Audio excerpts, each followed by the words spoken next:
Interlude 1. Officer Sal McGill left Private Eye Dash Malone in a holding cell at Central Station to face off with the mysterious Zita Makara. And while he waits for his friend, this policeman makes a phone call, one he's been avoiding, but obligation takes its toll. Honey, I know you're upset. It's not that I'm upset. I'm not upset. It's okay if you are. I deserve it. You don't.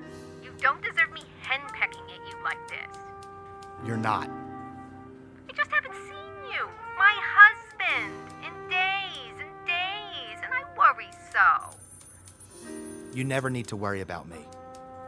It's not seeing you. It makes my mind wander. I can't help it, but it does. Every time I hear a news report on the radio, I think, that's it. This is going to be the moment. The moment when I find out he's never coming home. That he's gone for good. I'm not going anywhere. I hope so. I hope you were safe. Are you sleeping at least? It's a lot of late nights. I try and grab 40 winks between shifts when I can. Oh, I hate that. I don't love it either, but this case I'm working on... He's not involved, is he? Who? You know who I mean. Dash Malone. Becky, come on. Dash isn't even on the force anymore. And besides all that...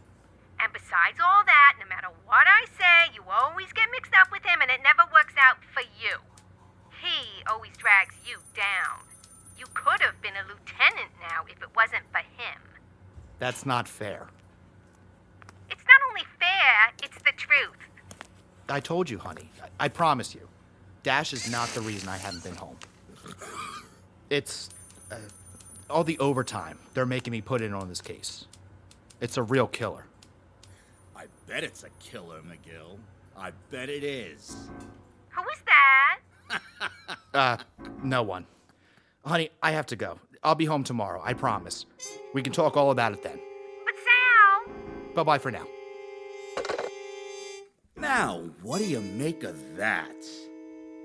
Any reason you're eavesdropping on a private conversation between me and my wife, Fernez? Haven't been home for days, huh?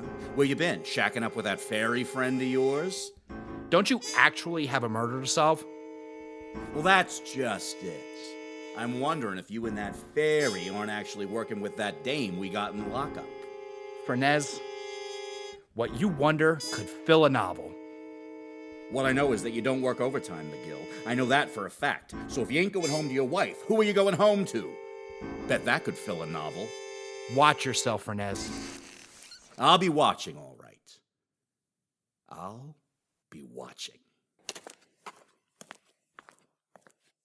Creases.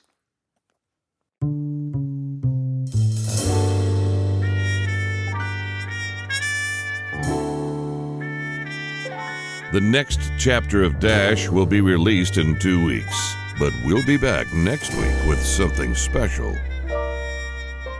This episode featured Jay Mazzola, Cathy Mostek, and Thomas Robert Irvin.